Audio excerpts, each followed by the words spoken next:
ವಿವೇಕಾನಂದರ ಜನ್ಮದಿನ ಎಂದರೆ ನಮ್ಮ ರಾಜಕಾರಣಿಗಳಿಗೆ, ವಿಶೇಷವಾಗಿ ಹಿಂದುತ್ವವನ್ನು ಹಿಂಬಾಲಿಸುತ್ತಿರುವ ಎಲ್ಲ ರಾಜಕಾರಣಿಗಳಿಗೆ ಮೈನವಿರೇಳಿಸುತ್ತದೆ. ಸಿಂಹವಾಣಿ, ದಿವ್ಯವಾಣಿ, ದಿಟ್ಟವಾಣಿ ಎಂದೆಲ್ಲ ಮುಖಸ್ತುತಿ ಮಾಡುವ ಮೂಲಕ ವಿವೇಕಾನಂದರನ್ನು ಇಂದು ಚಾಲ್ತಿಯಲ್ಲಿರುವ ಹಿಂದುತ್ವ ರಾಜಕಾರಣದ ಕೇಂದ್ರ ಬಿಂದುವಾಗಿ ಪ್ರತಿಷ್ಠಾಪಿಸಲಾಗುತ್ತದೆ. ವಿವೇಕಾನಂದರನ್ನು ಯುವ ಪೀಳಿಗೆಯ ಸ್ಫೂರ್ತಿ ಮತ್ತು ಮಾರ್ಗದರ್ಶಕ ಎಂದು ಪ್ರಭಾವಿಸುತ್ತಲೇ ದೇಶದ ಯುವ ಜನತೆಯನ್ನು ಜಾಗೃತಿಗೊಳಿಸುವ ನಿಟ್ಟಿನಲ್ಲಿ ಈ ದಿನವನ್ನು ದೇಶದಾದ್ಯಂತ ಆಚರಿಸಲಾಗುತ್ತಿದೆ. ಯುವ ಜನತೆ, ವಿಶೇಷವಾಗಿ ಶತಮಾನದ ಮಕ್ಕಳು ಎನ್ನಲಾಗುವ ಹದಿಹರೆಯದ ಜನಸಮೂಹಕ್ಕೆ ಒಂದು ನಿರ್ದಿಷ್ಟ ರುಜುಮಾರ್ಗವನ್ನು ರೂಪಿಸಬೇಕಿದೆ. ವಿವೇಕರು ಯುವ ಜನತೆಗೆ ನೀಡಿದ ಸಂದೇಶವಾದರೂ ಏನು? ಈ ಸಂದೇಶವನ್ನು ಅವರು ಯಾವ ನೆಲೆಯಲ್ಲಿ ನಿಂತು ನೀಡಿದ್ದರು, ಯಾರನ್ನು ಉದ್ದೇಶಿಸಿ ನೀಡಿದರು ಎಂಬ ವಿಚಾರಗಳನ್ನು ಚಿಂತಕರಾದ ಟಿ. ಸುರೇಂದ್ರ ರಾವ್ ಮಾತನಾಡಿದ್ದಾರೆ. ನಮಸ್ಕಾರ. ಇವತ್ತು ಜನವರಿ 12ನೇ ತಾರೀಕು ಸ್ವಾಮಿ ವಿವೇಕಾನಂದರ ಹುಟ್ಟಿದ 163ನೇ ವರ್ಷ. ಸ್ವಾಮಿ ವಿವೇಕಾನಂದರು ಭಾರತದ ಇಂದಿನ ಪರಿಸ್ಥಿತಿಯ ಬಗ್ಗೆ ಆಗ ಏನು ಹೇಳಿದ್ರು ಅದು ನಮಗೆ ಈಗ ಎಷ್ಟು ಪ್ರಸ್ತುತ ಅನ್ನೋ ವಿಚಾರದಲ್ಲಿ ಇವತ್ತಿನ ಈ ಮಾತು ಇರುತ್ತದೆ. ವಾಸ್ತವದಲ್ಲಿ ನಾವು ವಿವೇಕಾನಂದ 150ನೇ ವರ್ಷಾಚರಣೆಯ ಸಂದರ್ಭದಲ್ಲಿ 2012ರಲ್ಲಿ ಸಮುದಾಯ ಕರ್ನಾಟಕದಿಂದ ಒಂದು ಪುಸ್ತಕವನ್ನು ಹೊರಗೆ ತಂದಿದ್ದೇವೆ. ವಿವೇಕಾನಂದ ಸಮಾಜಮುಖಿ ಚಿಂತಕ ಅಂತ ಹೇಳಿ. ವಿವೇಕಾನಂದರು ಹಲವಾರು ವಿಚಾರಗಳ ಬಗ್ಗೆ ಅವರ ಸ್ಪಷ್ಟವಾದ ನೇರ ನುಡಿಗಳನ್ನ ಏನು ಹೇಳಿದ್ರು ಅದರ ಒಟ್ಟು ಸಂಗ್ರಹ ಈ ಪುಸ್ತಕದಲ್ಲಿ ಇದೆ. ಈಗಲೂ ಕೂಡ ಈ ಪುಸ್ತಕ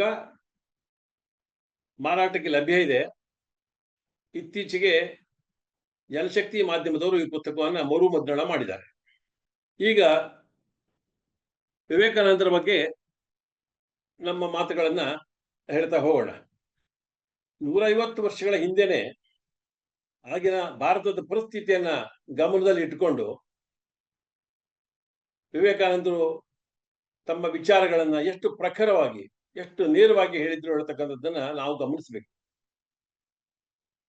ಅವರು ನಿಜ ಹೇಳಬೇಕು ಅಂತ ಹೇಳಿದ್ರೆ 19ನೇ ಶತಮಾನದ ಭಾರತೀಯ ಪುನರುಜ್ಜೀವನ ಚಳವಳಿಯ ಪ್ರಮುಖ ನಾಯಕರಲ್ಲಿ ಒಬ್ಬರಾಗಿದ್ದರು. ಒಂದು ಹೊಸ ಸಾಂಸ್ಕೃತಿಕ, ರಾಜಕೀಯ, ಆರ್ಥಿಕ ಹಾಗೂ ಸಾಮಾಜಿಕ ಚಳವಳಿಯನ್ನ ಆರಂಭಿಸುವುದೇ ಅವರ ಪುನರುಜ್ಜೀವನದ ಉದ್ದೇಶವಾಗಿತ್ತು. ಸ್ವಾಮಿ ವಿವೇಕಾನಂದರು ಜನಪರ ಹಾಗೂ ಜೀವಪರ ಕಾಳಜಿ ಉಳ್ಳವರಾಗಿದ್ದರು. ಅವರು ನಿಜವಾಗಿಯೂ ಪ್ರಜಾಪ್ರಭುತ್ವವಾದಿ, ಜಾತ್ಯತೀತವಾದಿ, ಬಂಡಾಯಗಾರ ಹಾಗೂ ಮಹಾನ್ ಮಾನವತಾವಾದಿಯಾಗಿದ್ದರು ಕೂಡ. ಅವರು ಭಾರತೀಯ ಸಮಾಜದ ಬದಲಾವಣೆಗಾಗಿ ತುಡಿಯುತ್ತಿದ್ದಂತಹ ಪ್ರಖರ ಜೀವಿಗಳಾಗಿದ್ದರು. ಉದಾತ್ತ ಧ್ಯೇಯ ಉದ್ದೇಶಗಳ ದಾರ್ಶನಿಕರೂ ಆಗಿದ್ದರು. ಅಷ್ಟೇ ಅಲ್ಲ, ಭಾರತದ ವಾಸ್ತವವನ್ನ ವ್ಯಾಖ್ಯಾನಿಸುವುದರ ಮೂಲಕ ಅದರ ಜೊತೆಯಲ್ಲಿ ಅಭೂತಪೂರ್ವವಾದಂತಹ ಬದಲಾವಣೆಯನ್ನ ಹಂಬಲಿಸಿ ಆ ನಿಟ್ಟಿನಲ್ಲಿ ಕಾರ್ಯಪ್ರವೃತ್ತರಾಗಿದ್ದರು ಕೂಡ. ತಮ್ಮ ಹೊಸ ದೃಷ್ಟಿಗೆ ಅನುಗುಣವಾಗಿ ಆಧುನಿಕ ಭಾರತವನ್ನು ಕಟ್ಟುವುದೇ ಅವರ ಮಹತ್ವಾಕಾಂಕ್ಷೆ ಆಗಿತ್ತು. ಭಾರತ ಬದಲಾಗಬೇಕು. ಒಂದು ವಿಜ್ಞಾನಮುಖಿಯಾದ ಆಧುನಿಕ ಭಾರತ ಆವಿರ್ಭವಿಸಬೇಕು.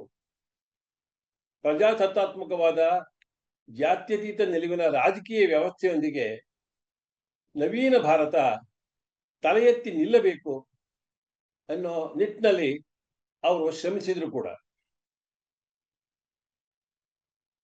ಇಷ್ಟು ಅವರ ಪರಿಚಯದೊಂದಿಗೆ ನಾವೀಗ ಅವರು ನಿರ್ದಿಷ್ಟ ವಿಚಾರಗಳ ಬಗ್ಗೆ, ವಿಷಯಗಳ ಬಗ್ಗೆ ಅವರ ಅಭಿಪ್ರಾಯ ಏನಾಗಿತ್ತು ಹೇಳೋದನ್ನ ಈಗ ಮುಂದೆ ನೋಡೋಣಂತೆ. ಮೊದಲನೇದಾಗಿ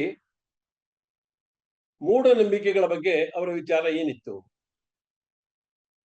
ಮೂಢನಂಬಿಕೆಗಳು ನಮ್ಮ ಸಂಸ್ಕೃತಿಯ ಮೇಲಿರೋ ವ್ರಣಗಳು, ಅಂದ್ರೆ ಹುಣ್ಣುಗಳು ಅಂತ ಹೇಳ್ತಾರೆ. ಈ ಮೂಢನಂಬಿಕೆಗಳನ್ನ ದಯವಿಟ್ಟು ಹಿಂಬಾಲಿಸಬೇಡಿ.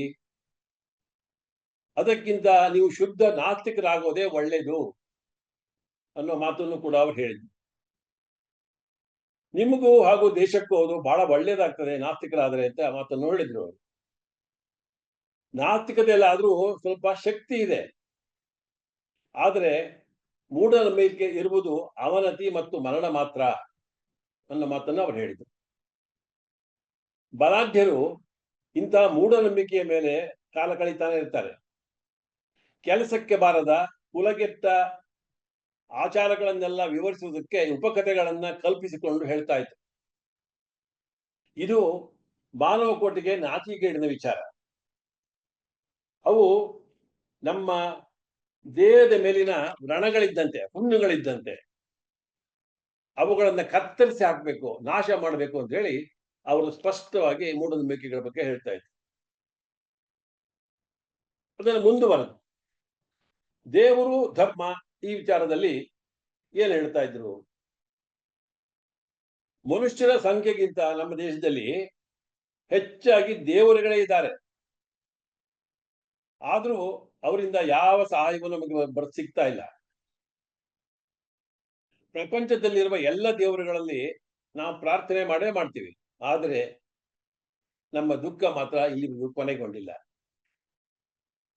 ಧರ್ಮ ಗ್ರಂಥಗಳು ಒಳ್ಳೆಯದಕ್ಕಿಂತ ಹೆಚ್ಚು ಕೆಡುಕುಗಳನ್ನೇ ಉಂಟು ಮಾಡಿವೆ. ಹಲವು ದೋಷಯುಕ್ತ ಸಿದ್ಧಾಂತಗಳಿಗೆ ಅದು ಕಾರಣ ಆಗಿದೆ. ಮತಾಂಧತೆ, ಅನ್ಯ ಧರ್ಮೀಯರನ್ನ ಹಿಂಸಿಸುವುದು ಮುಂತಾದವುಗಳಿಗೆ ಈ ಗ್ರಂಥಗಳೇ ಕಾರಣ ಆಗಿದೆ.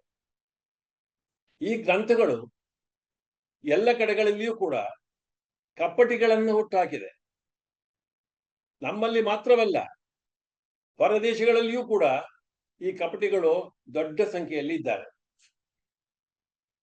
ಮತಧರ್ಮಗಳು ಸಮತ್ವವನ್ನ ಬೋಧಿಸಬೇಕು ಮತ್ತು ಆಚರಣೆಗೆ ತರಬೇಕು. ಹಾಗೆ ಆಚರಣೆಗೆ ತಂದ ಮತವೆಂದರೆ ನಮಗೆ ಕಾಣುವಂತೆ ಈಗ ಇಸ್ಲಾಂ ಧರ್ಮ ಮಾತ್ರ ಇದೆ. ಹಿಂದೂಗಳು ಮಹತ್ವದ ಬಗ್ಗೆ ಅರಿತಿದ್ದಾರೆ, ಸಮತ್ವದ ಬಗ್ಗೆ, ಆದರೆ ಕಾರ್ಯರೂಪಕ್ಕೆ ತರ್ತಾ ಇಲ್ಲ. ನಮ್ಮ ಮಾತೃಭೂಮಿಯಲ್ಲಿ ಭಾರತದಲ್ಲಿ ಹಿಂದೂ ಮತ್ತು ಮುಸಲ್ಮಾನ ಧರ್ಮಗಳು ಎರಡೂ ಮಿಲನ ಆಗಬೇಕು. ವೇದಾಂತದ ಮಿರುಳು, ಇಸ್ಲಾಮಿನ ದೇಹ ಒಂದಾದಾಗ ಮಾತ್ರವೇ ನಮ್ಮ ಪುರೋಗಮನಕ್ಕೆ ಹಾದಿ. ಧರ್ಮದ ವಿಷಯದಲ್ಲಿ ಎರಡು ಅತಿರೇಕಗಳಿವೆ. ಒಂದು ನಾಸ್ತಿಕತೆ, ಮತ್ತೊಂದು ಮತಾಂಧತೆ. ನಾಸ್ತಿಕನಲ್ಲಿ ಸ್ವಲ್ಪ ಒಳ್ಳೆತನನಾದರೂ ಇದೆ, ಆದರೆ ಧರ್ಮಾಂಧ ಕೇವಲ ಸ್ವಾರ್ಥಿ ಆಗಿರ್ತಾನೆ. ದೇವರ ಹೆಸರಿನಲ್ಲಿ ರಕ್ತ ಹರಿದಷ್ಟು ಬೇರಾವ ಕಾರಣದಿಂದಲೂ ಹರಿದಿಲ್ಲ ಯಾವ ದೇಶದಲ್ಲೂ ಕೂಡ. ಕಪಟಿಯಾಗುವುದಕ್ಕಿಂತ ಖಂಡಿತವಾಗಿ ನಾಸ್ತಿಕನಾಗುವುದು ಮೇಲು. ಧರ್ಮ ದೇವಸ್ಥಾನವನ್ನು ಕಟ್ಟುವುದರಲ್ಲಿ ಇಲ್ಲ, ಅಥವಾ ಸಾಮಾಜಿಕವಾಗಿ ಪೂಜೆಗೆ ಹೋಗುವುದರಲ್ಲಿ ಇಲ್ಲ. ಅದು ಗ್ರಂಥದಲ್ಲಾಗಲಿ ಮಾತಿನಲ್ಲಾಗಲಿ ಇಲ್ಲ. ಉಪವಾಸ ಮಾಡುವುದರಲ್ಲಿ ಇಲ್ಲ, ಅಥವಾ ಯಾವ ಸಂಸ್ಥೆಯಲ್ಲೂ ಇರುವುದಿಲ್ಲ. ಧರ್ಮವೆಂದರೆ ಸಾಕ್ಷಾತ್ಕಾರ. ಆತ್ಮನಿಗೂ ದೇವರಿಗೂ ಇರುವ ಸಂಬಂಧವೇ ಧರ್ಮ. ಪ್ರಪಂಚದ ಯಾವ ಧರ್ಮಗಳು ಕೂಡ ಪರಸ್ಪರ ವಿರೋಧವಿಲ್ಲ. ಪ್ರತಿಯೊಬ್ಬರೂ ಒಂದೇ ಧರ್ಮಕ್ಕೆ ಸೇರಿ ಒಂದೇ ಮಾರ್ಗವನ್ನು ಅನುಸರಿಸುವ ಆ ದುರ್ದಿನ ಪ್ರಪಂಚಕ್ಕೆ ಬರದಿರಲಿ ಅಂತ ಪ್ರಾರ್ಥನೆ ಮಾಡ್ತಾರೆ ವಿವೇಕಾನಂದರು. ಯಾಕಂದ್ರೆ ವೈವಿಧ್ಯವೇ ಜೀವನದ ರಹಸ್ಯ. ನಂತರದಲ್ಲಿ ಭಾರತದ ಹಿಂದೂ ವರ್ಣ ವ್ಯವಸ್ಥೆಯ ಕುರಿತು ಮಾತನಾಡ್ತಾ, ವರ್ಣ ಭೇದದಿಂದ ನಮ್ಮಲ್ಲಿಯೇ ಪ್ರಬಲವಾದ ದ್ವೇಷ ಮತ್ತು ಅಸೂಯೆಯ ಭಾವನೆಗಳು ತುಂಬಿ ಹೋಗಿವೆ. ನಮ್ಮಲ್ಲಿ ಎರಡು ದೊಡ್ಡ ಕೇಡುಗಳಿವೆ. ಹೆಂಗಸರನ್ನ ಪೀಡಿಸುವುದು, ಬಡವರನ್ನ ಜಾತಿ ಬಂಧನಗಳಿಂದ ಹಿಂಸೆ ಮಾಡೋದು. ಜಾತಿ ಪದ್ಧತಿ ನಿಜವಾಗಿಯೂ ವೇದಾಂತಕ್ಕೆ ವಿರೋಧವಾಗಿರೋದು. ಜಾತಿ ಅದೊಂದು ಕೇವಲ ಸಾಮಾಜಿಕ ಆಚರಣೆ ಅಷ್ಟೇ. ಜಾತಿಯು ರಾಜಕೀಯ ಸಂಸ್ಥೆಯ ಒಂದು ಬೆಳವಣಿಗೆ. ಇದು ಆನುವಂಶಿಕವಾಗಿ ಬೆಳೆದು ಬಂದ ವ್ಯಾಪಾರ ಸಂಸ್ಥೆ ಕೂಡ ಜಾತಿ. ಶಾಸ್ತ್ರಗಳ ಪ್ರಕಾರ ಶೂದ್ರ ವೇದವನ್ನ ಹೇಳಿದರೆ ಅವನ ಕಿವಿಗೆ ಕಾದ ಸೀಸವನ್ನು ಹಾಕಿರಿ. ಒಂದು ಶ್ಲೋಕವನ್ನು ಉಚ್ಚರಿಸಿದರೆ ನಾಲಿಗೆಯನ್ನು ಕತ್ತರಿಸಿ. ಬ್ರಾಹ್ಮಣನನ್ನು ಯೈ ಬ್ರಾಹ್ಮಣನೇ ಎಂದರೆ ಅವನ ನಾಲಿಗೆಯನ್ನು ಕತ್ತರಿಸಿ ಮುಂತಾದ ಅನಾಗರಿಕ ರಾಕ್ಷಸಿ ಕೃತ್ಯಗಳು ನಮ್ಮ ಶಾಸ್ತ್ರಗಳಲ್ಲಿ ಇವೆ. ಇನ್ನು ಅಂತರ್ಜಾತೀಯ ವಿವಾಹದ ಬಗ್ಗೆ ವಿವೇಕಾನಂದರು ಈ ಮಾತುಗಳನ್ನು ಹೇಳ್ತಾರೆ. ನಮ್ಮ ಸಮಾಜದಲ್ಲಿ ನೂರಾರು ವರ್ಷಗಳಿಂದಲೂ ಮದುವೆ ಪ್ರತಿಯೊಂದು ಮತದ ಒಳಪಂಗಡಗಳಿಗೆ ಸೀಮಿತವಾಗಿವೆ. ಅದು ದುರವಸ್ಥೆಯನ್ನು ಉಂಟು ಮಾಡಿದೆ, ರಕ್ತವನ್ನ ಕಲುಷಿತಗೊಳಿಸಿದೆ. ಈ ಹಿನ್ನೆಲೆಯಲ್ಲಿ ನಮ್ಮಲ್ಲಿ ಸುಧಾರಣೆ ಆಗಬೇಕು. ನಮ್ಮ ದೇಶಕ್ಕೆ ಈಗ ಅಂತರ್ಜಾತೀಯ ವಿವಾಹ ಪದ್ಧತಿ ಬೇಕು. ನಂತರ ಆಹಾರ ಮತ್ತು ಮಾಂಸಾಹಾರ ಕುರಿತು ಹೀಗೆ ಹೇಳ್ತಾರೆ: ಸಸ್ಯಾಹಾರ ಶ್ರೇಷ್ಠ, ಮಾಂಸಾಹಾರ ಕನಿಷ್ಠ ಎಂಬ ಭಾವನೆ ನಮ್ಮ ನಡುವೆ ಬೆಳೆದಿದೆ. ಸಾತ್ವಿಕ ಗುಣ ಮತ್ತು ತಾಮಸ ಗುಣ ಎಂದು ಭೇದ ಎಣಿಸಲಾಗುತ್ತಿದೆ. ನನ್ನ ಅನುಭವದಲ್ಲಿ ಮಾಂಸಾಹಾರ ಮೀನು ತಿನ್ನುವವರು ಹೆಚ್ಚು ಸಾತ್ವಿಕರಾಗಿರುತ್ತಾರೆ. ಕೇವಲ ಸಸ್ಯಾಹಾರ ಮಾಡುವವರು ತಾಮಸ ಗುಣ ಹೊಂದಿರುತ್ತಾರೆ. ಪ್ರಾಚೀನ ಭಾರತದಲ್ಲಿ ಗೋಮಾಂಸ ಭಕ್ಷಣೆ ಇತ್ತು. ಮನುಸ್ಮೃತಿಯಲ್ಲಿ ಅದರ ಉಲ್ಲೇಖವಿದೆ. ಮಾಂಸಾಹಾರ ಮಾಡಿದ ಬ್ರಾಹ್ಮಣನಾಗಿ ಉಳಿಯುತ್ತಿರಲಿಲ್ಲ. ಇಷ್ಟು ವಿವೇಕಾನಂದರ ಬಗ್ಗೆ ಹೇಳ್ತಾ, ನಾವು ಈ ವಿಚಾರಗಳ ಬಗ್ಗೆ ಗಂಭೀರವಾದ ಅಧ್ಯಯನ ಮತ್ತು ಓದನ್ನ ಮಾಡದೇ ಇದ್ರೆ ಇವತ್ತಿನ ನಮ್ಮ ದೇಶದ ಸಮಸ್ಯೆಗಳಿಗೆ ಪರಿಹಾರ ಸಿಗೋದಕ್ಕೆ ಸಾಧ್ಯ ಇಲ್ಲ.